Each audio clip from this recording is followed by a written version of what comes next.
Welcome to STIM Talk. This is a podcast by fans for fans. I'm Noah or Praxis. I'll be your host today, and I'll be joined by my co-host Mason or It's Trolsey. We are a podcast talking about all things CDL, roster moves, game mechanics, and anything CDL. All right, welcome to episode 2. Today we got a couple topics today. We're gonna talk about the CCL and a couple things about that. We're gonna talk about the top four versus first middle four teams in the league. What we think is gonna be a push from the underdogs against those big top teams in the league, and then we're gonna see what we expect from these unannounced teams. What do we think is gonna happen? We talked a little bit about it in the first episode, but we're going to touch on it a little bit more. First episode is more of a little bit of a rundown of kind of the off season and how it's been so far from the beginning to where we're at now, and yeah, and then we're going to talk about what we expect from our young guys this year, the announced ones, rumored ones too, and then we had another little fun thing at the end of the episode, and we'll go from there. All right, we can start the episode by talking about the College COD League, the CCL, and yeah, just why are these young players rather than going pursue say a degree or something while playing COD, and getting like pretty much paid for it or getting something out of it, rather than that going to the challengers and kind of risking it all really like the traditional way it was back in the day, and really like kind of scrapping for that opportunity rather than kind of taking these kind of high roads, I guess you could say, and the fact that it's really kind of like a paid experience rather than in challengers where you're kind of risking it. It's a live by the sword kind of thing. It's kind of live by the sword, die by the sword situation. You could make it, you can make it to the pros, or you just kind of in that fold of constantly in challengers, like we see some of these top players like Mohawk, and a couple other guys just kind of get fumbled around in this challenger scene. I mean, you got some that make it out. You got Kismet, all the Boston Breach guys. They Yeah. fluctuate in and out of there. Um, some of the Minnesota guys, the LAG guys from last season, they signed pretty much their entire academy roster at one point. But All right. yeah, There's quite a few players that make it out, but like you said, there's not too many players that actually do make it out of the challengers, which I honestly would like to see the CCL be utilized a little more than what it has been for the CDL. It's a great avenue for players to go into getting your degree, still playing a game you really enjoy playing, and making money at it, and with the chance of you actually being able to get picked up by a CDL team would be crazy. And but I definitely could see later down in the future where when CCL gets like better production and stuff, like the CDL actually uses that as like their avenue to feed in new talent and everything. yeah, I've watched a couple of the streams. They have a pretty good production. I'd say up to par with something like the WXC kind of situation. It's kind of like that kind of scene where there's not many eyes on it, but it's kind of somewhat pushed on like Twitch and stuff. But I see where it could be a good business proposition between these gaming companies to partner with a big conglomerate like the NCAA and kind of get the big eyes and the big sponsors on it, Yeah, where they're kind of losing less money on Activision side and kind of gaining more of an avenue of revenue for both. And I think it would help in general and probably open it up to more options in the future, seeing as though maybe you could grow, and maybe I don't want to make it too much of a traditional sport because I mean this isn't a traditional thing, but like you yeah, can, it opens up to expanding and maybe drafts or something. You got player trades to do.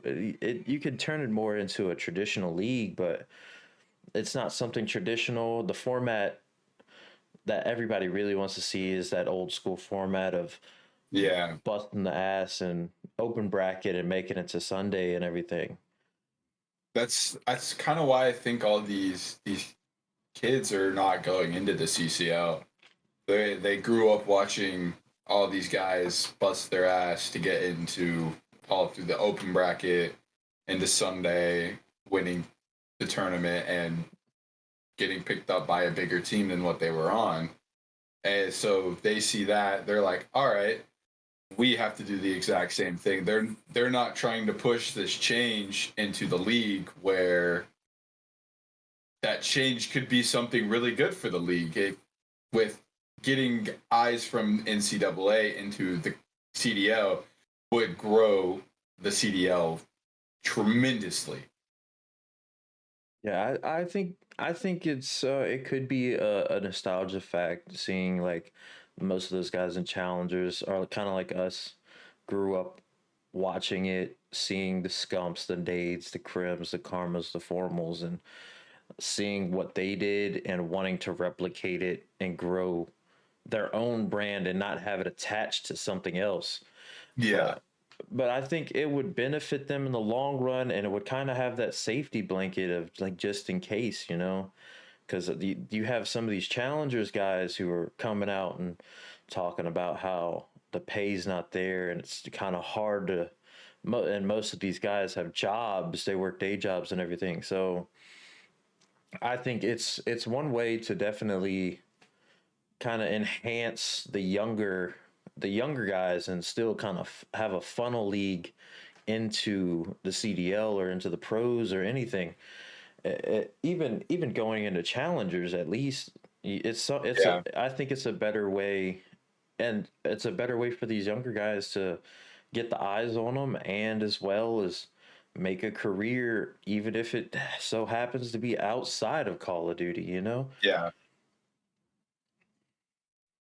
That's it kind of leads into our next topic too with like it the CCL would be a perfect avenue to like funnel kids into challengers, let alone the actual pro teams, and kind of it should be getting more attention than it actually is getting. Yeah, but because I mean, some of these majors are kind of run through these esports arenas that these colleges are making anyway. So Mhm. there kind of is an avenue pre-established kind of work together there Yeah. already, and I think it's a good avenue, and it's a good safety blanket for the young Oh players yeah, mostly. for sure. It it allows them to still pursue that dream and still strive for that on top of having that safety of a degree or something. Or Oh yeah, just in case it doesn't end up actually working out and they actually have to go work an actual job. yeah, because it would, I mean, 100% it would still be a risk though, regardless, because I mean esports is still growing, the Yeah, market.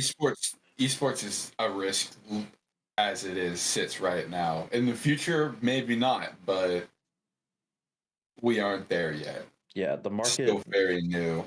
the market right now is still kind of resetting itself from the baby boom era of esports in general, with all the franchising and the big name companies coming in and throwing money at it.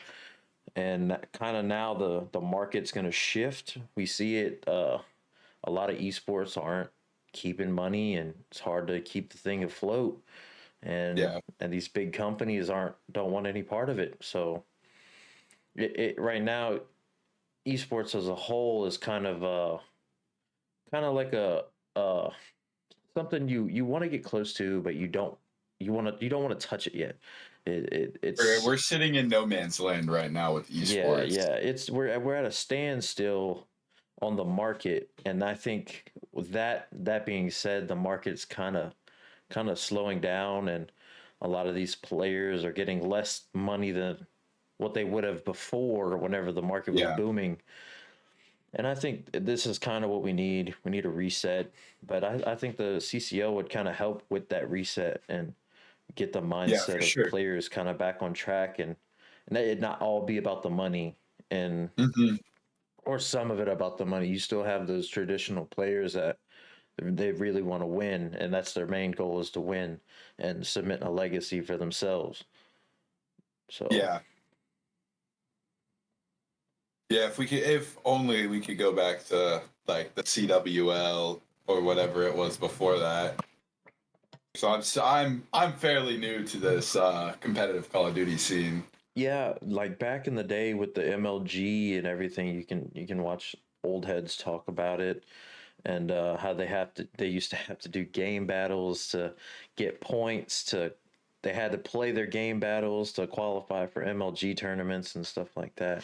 And yeah, it it's a different aspect now. It's kind of everybody's kind of comfortable where they're at, and Yeah, I think that it kind of is getting to a complacency level where everybody's kind of like, I can't, we're not going nowhere, and there's always going to be a spot somewhere yeah, because at least two or three teams are going to blow it up a year. At least half of these teams are going to have one spot or two spots, so there's always somewhere to go to challengers and come right back. oh yeah, We've seen it with Kismet whenever he was dropped one season and come back as a substitute for subliners, and then now he's the starter. So there's avenues there just yet to be explored, really. yeah. It's still a very new thing that we're going through right now. It's only like what our fourth or fifth season of the CDO. Fourth year of franchising. Uh, and so there's still a lot of growth waiting to happen in this era of competitive COD, where when they switched it from the CWL, there really wasn't much growth left they could do in that because of the fact everyone it was open bracket. There was always going to be new teams in the bracket, so it's which I would love to see it go back to that with the idealism of what the CDL has brought into mixed with the CWL would be a great mixture of everything. I think what they did this past season with that pro am really, Yes. I think everybody enjoyed it. It was a little bit longer of a week than a lot of people were used to, but I think they can capitalize on that and have that extra expenditure rather than, kind of keeping those challenger qualifying games off of stream. And I think there's a market there that they can explore. Yeah. I think that could be a regular thing where you invite these top couple of challengers teams to fill these holes in these weekend tournaments for these majors. Yeah. It it helps get these younger players' names out there too with these pro am tournament that we had last year, and we saw it with the LAG Academy team overshining the actual pro team, and they just end up dropping that whole team and picking up the challengers team, and like we see it with Boston all the time. They pick up their academy team all the time, all through last year. It was them picking up challengers players. We see Dan Ghosty. He shined in Optic for what he was in it for. It's a great avenue to get the names out with having these pro am tournaments. Yeah, I mean, and you had a couple teams that really shined from that challenger side, and one of them even made it into the main stage on the Friday and Saturday, I believe, knocking Yeah. out Boston Breach, sitting out on them Saturday Friday games. And but I think it bringing it back to that old school is kind of what people want to see a little bit more of, and I think those pro am tournaments allow that, and it'll really help. I think it will bring more eyes to the scene and more kind of a reload to the viewers. Not seeing Yeah. the same thing over and over again. We watch the 3 weeks of qualifiers, and then you got the major, and you kind of know, kind of have What a teams are going to be? Yeah, you have an top expectation. 5. Yeah, you have an expectation. You see it throughout the qualifier. Who's the top? Who's the bottom? You know, Yeah. I think bringing in a couple pro am teams, a couple challengers teams every major, that would be it'd bring a good And reload to the league. hell, possibly even bringing in some of the college teams, going Possibly. back to the CCL. I would love to see that, like seeing how these college kids compare to all the pros and see like what they can do. Yeah, I think we've had a couple transition from the college league over to the Challengers. CDL. No, the CDL.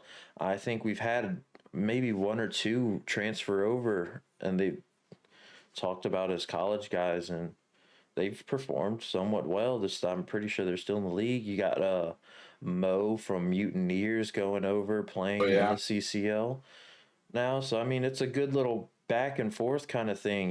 These older guys or not so older guys and can go back and make a career outside of Call of Duty, knowing that it's not going to be there in the long term. Unless you have eyes on you like your Clays and everybody. But yeah, I like you like got to be on like your top 8 teams really to get those eyes. We've seen it with yeah. Dan Ghosty going to Optic and his streams blow up, and as soon as he leaves, his streams start to fall off again. But talking about that, we can relay into our top 4 versus our middle 4 teams going in, and what do we think of these underdogs going into the season? Like what do we think could happen? I mean, you always have that storyline with Thieves always beats Optic, Optic always beats FaZe, FaZe always beats Thieves kind of Yeah. situation. So we could we see that again with this new team, or is that a thing of the past now that Kenny and Octane and Envoy and Draza aren't there anymore? Or will we see new dynamics with Mutineers not being there to take care of Optic on games where we believe that they should win 100%? Hey, I can't really tell you anything about the Mutineers team because I have no clue how these Spanish kids are gonna do other than Fickle. But they still might have that Mutineers touch and be able to shut Optic out. And going back to I can see the Thieves maybe pulling some out against FaZe this year more than what they usually do. And which this year, all the teams are stacked this year. I feel like some teams that are stacked aren't gonna work out too well, but like knowing that Kenny's on Optic, Draws is on FaZe, it could play out a different way where FaZe is always beating Optic and Optic's always beating Thieves and Thieves are always beating FaZe now. Like it could switch up. We never know how the season's gonna go until it actually starts happening. Yeah, we don't really know how these teams are gonna really gel together with these new additions. Everybody, really nobody coming out of this off season not making a move. Everybody kind of either adds a Every, piece or two or mhm, completely everybody blew it made at up. least something. Yeah. I think this Uh, is it's one of the first years that we've had multiple teams just completely blow it up. yeah, outside of that first MW19 season where Yeah, we went from that 5 man to that 5-4. 4 man. Yeah. Um, I think my dark horse for the season is 100% going to be that Rocker team. I have a lot of faith in that Rocker team, man. I don't know the just accuracy, what he can do with young players and Wake and Vivid, those kind of go get 'em kind of guys that Yeah. can pop off at any second kind of thing. I believe they're my dark horse. I think they could get one over on the Ultra, the Subliners, the Phase on any given day. I Yeah. think I think anybody could get anyone over on any given day, Oh but yeah. I have them as my top rated middle 4 team where I do Yeah, Rocker's believe. definitely my top rated middle 4 out of what we have confirmed. But going out of dark horse teams that like out of the bottom 4 that could be underdogish stories, I could see Seattle Surge making with what we have as the rumored team. I could see that being a really good team and just them making a stand for themselves and reviving that Seattle Surge brand that they have. Yeah, it's really a team though that we know what we can expect from them on a good day, Yeah, but on those off days, what are we going to get out of them? Then, yeah, I mean, it really is a team game. We don't know the dynamic that team's going to have. Are they going to clash? Are they mhm. going to gel? Or are they gonna all play good? Are they gonna all play bad? Are they gonna get upset whenever one of them's down, one of them's up, kind of situation? We Yeah. don't we don't know that, and they don't really have kind of a level headed presence really to Other kind than of. I, Hook is that. I would say Hook would be their level-headed presence, No, but if anybody is going to be the level head, I think it would probably be Illy, their or IGL. Alec. Yeah, I think Alex that veteran presence more so. Yeah, He's the guy that I've been there the most, so I have 2 rings. Let me do my thing. Then y'all do y'all's thing kind of situation. yeah. They have very high ceiling, but a very low floor. Like Very, it could go either way very, with that yeah. team. But that's why I kind of have them as my underdog of the season that could end up making a run for it. Yeah, I don't know. I like my Vegas Legion this year. I don't know. I'd have to see these absolute bottom 4 teams who aren't announced yet. Yeah, See what they have cooking, but definitely out of the teams that are announced outside of the top 4, who we know is going to always be there to perform, more than likely on every day. Minnesota Rocket, I could see them walking out yeah. with at least one, if not 2 Oh major yeah, I could. championships. But that's I that's would if love that to see team, that. yeah, that's if that team can gel together and play right. Get that old Yeah, pivot. it all comes down to team chemistry, and it's hard to know what their team chemistry is until we start seeing matches played with the whole team, and so like it's Minnesota Rocker definitely has high chances of winning a couple majors this year, at least one. Yeah. Um, I mean, they're bringing in the rookie Lens, and we don't know what we're gonna get from him. Seeing the Yeah, dynamic coming in from, I believe he's EU, if I'm not mistaken, he's French. So, will we see another Hydra situation, or we don't know what's gonna happen there. You don't know what these other teams. Some of them could be scary on paper and maybe not work out in the long run. But it's the same way with all four of the top four that we have. yeah, yeah, I mean, we could see the fall of some of those big teams. They might not work out. They Yeah, they got all these big pieces together, and just maybe it doesn't work out, and got to go in a different direction.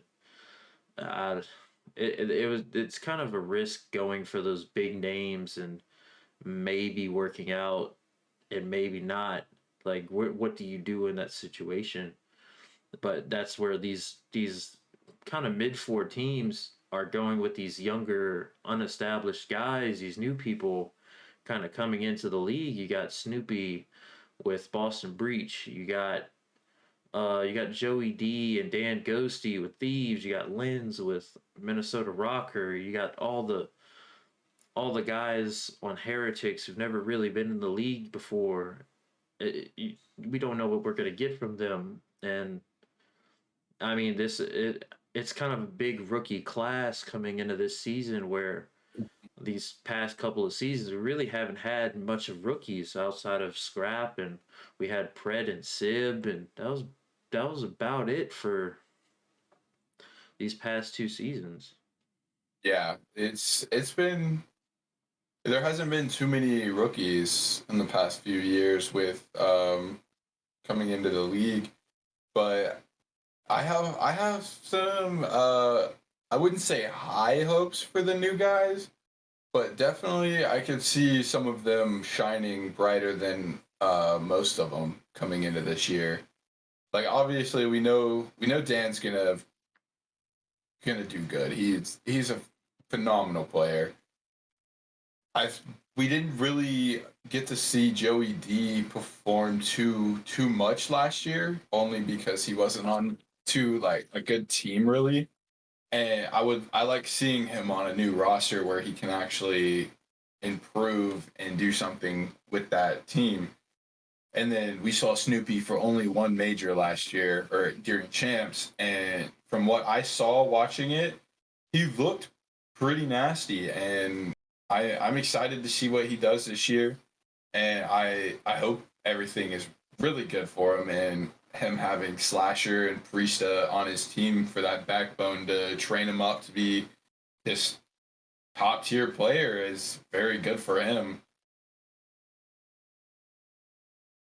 Yeah, I think accuracy, um, backing Lens as that kind of new pred coming into the Yeah, season. Maybe I think going into our next topic, talking about the young guys, I think Lens is up there on who I expect out of the young to guys that we perform really know, good. Yeah, these rookies that we have coming into the season that are confirmed, that I think are going to really make a big impact. Possibly, I mean, we don't know how Lens is going to perform. We don't know how, if Abuza is on Surge, how he's going to perform. How these guys on Heretics, who haven't been in the league before, are going to perform. We've kind of seen the kind of stardom that we can see out of Dan Ghosty. We can see the stardom. We can see it coming out of Joey D. Last season had a pretty decent showing on a very below average LAG last yeah, season. yeah. And then you got Snoopy. His only outing was champs. So I mean, Really you could see threw him to the where, dogs. yeah, where you could see, like, you could probably figure out the kind of nerves that he had there, and he played pretty well. So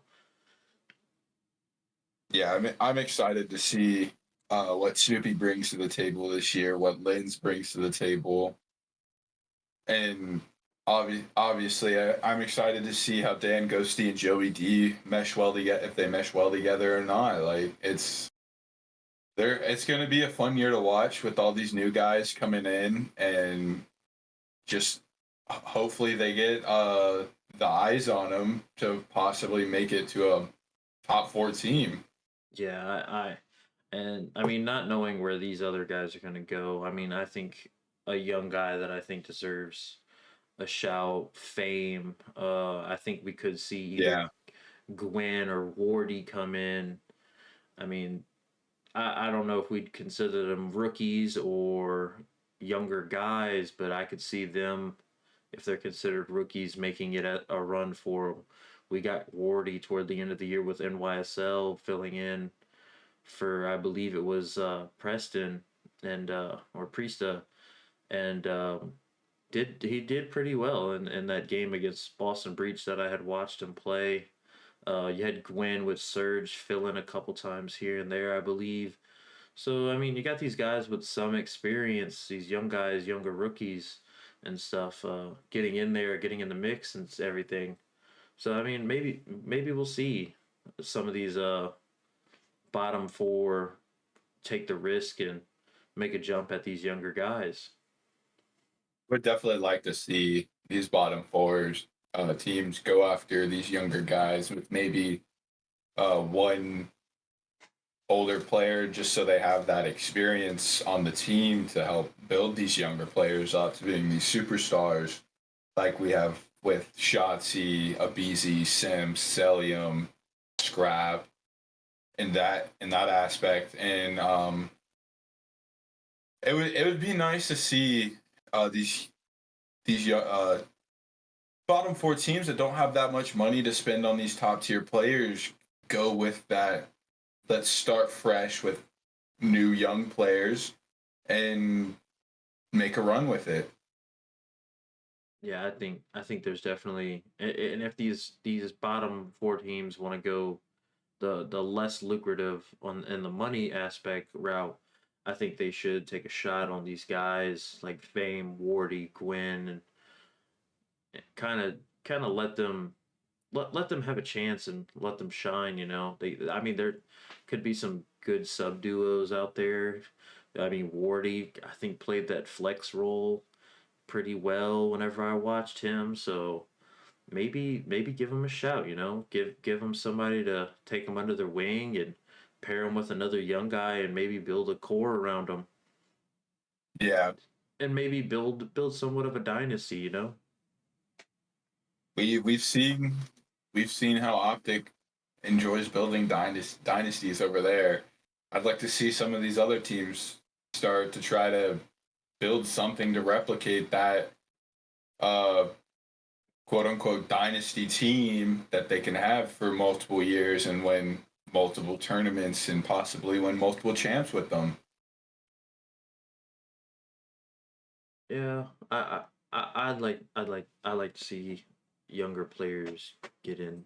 So I want to see some new faces and see how they perform. And I Yes, and I think the newer faces can give teams, especially like Royal Ravens and Vegas, a new kind of a facelift. I mean, they've done the rebrand, so why not bring in a new face on top of yeah, that and try to build around them? definitely agree with that.